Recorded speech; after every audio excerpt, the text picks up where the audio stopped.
Вы наверняка слышали имя Майк Тайсон.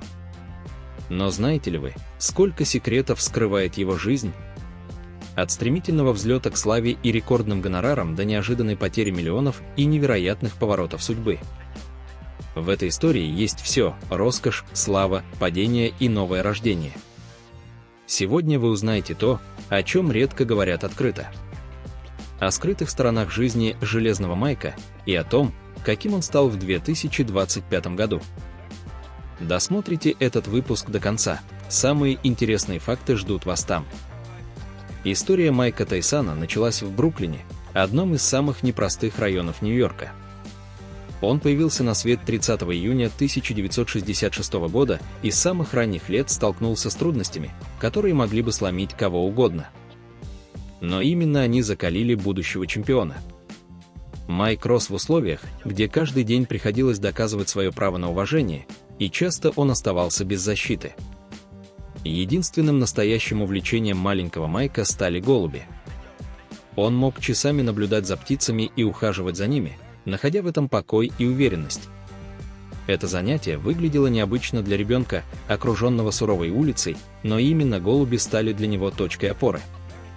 Однажды произошел переломный момент, когда его любимую птицу обидели. Майк неожиданно проявил силу и решимость, которые изменили его судьбу.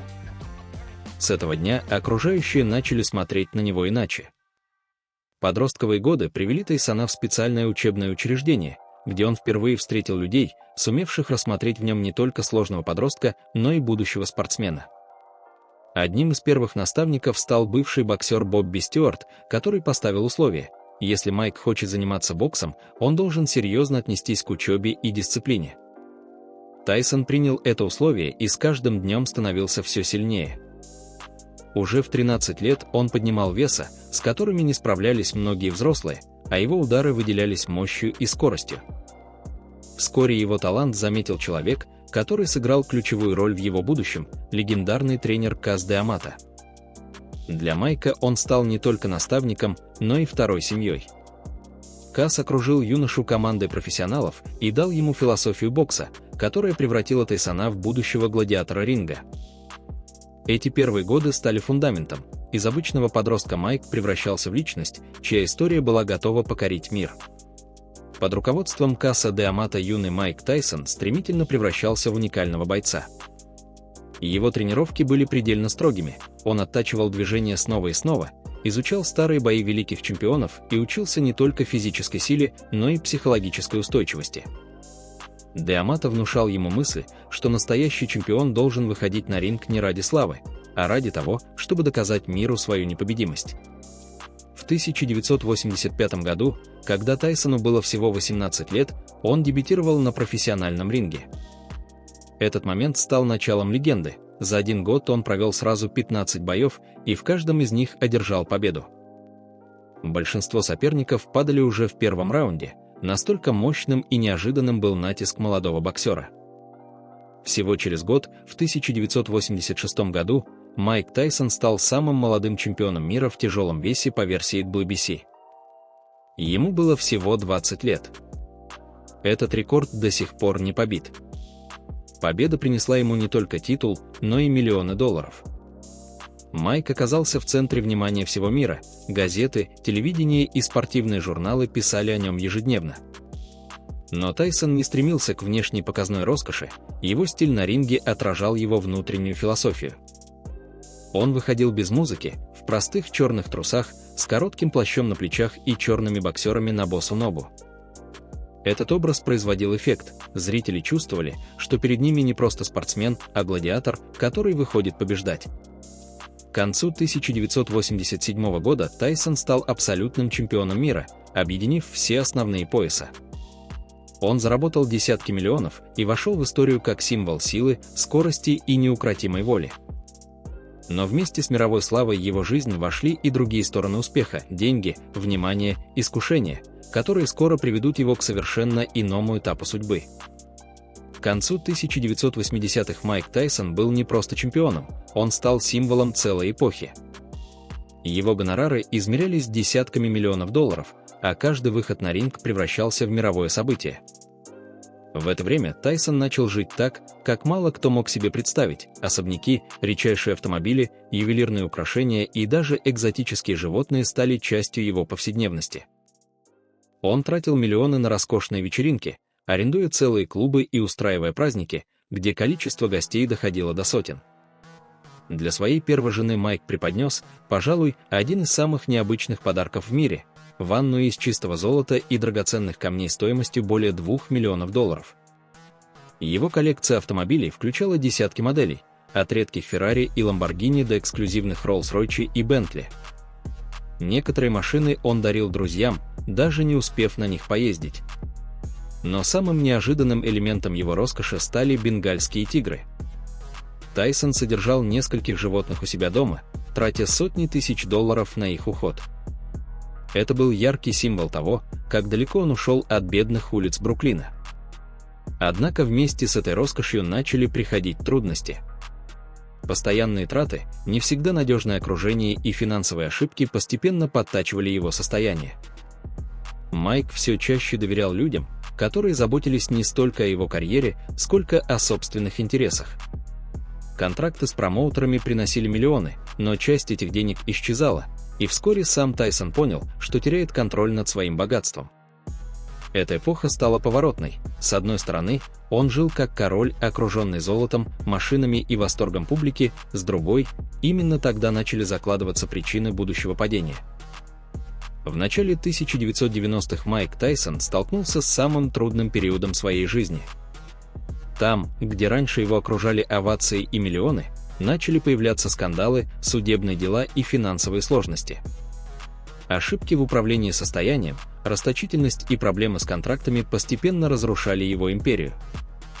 Даже на ринге начались испытания. В 1990 году произошло то, что весь мир назвал сенсацией. Майк проиграл бой Джеймсу Бастеру Дугласу. Это стало шоком для болельщиков и переломным моментом в его карьере. В прессе появились разговоры о том, что легенда может завершиться так же быстро, как и началась. Несмотря на трудности, Тайсон сумел вернуться в спорт. В середине 1990-х он снова завоевал чемпионские титулы, доказав, что его мощь и воля никуда не исчезли. Но одновременно с этим его жизнь все чаще выходила за рамки спорта. Он появлялся в кино, принимал участие в телепередачах, а его имя становилось брендом, который привлекал внимание миллионов.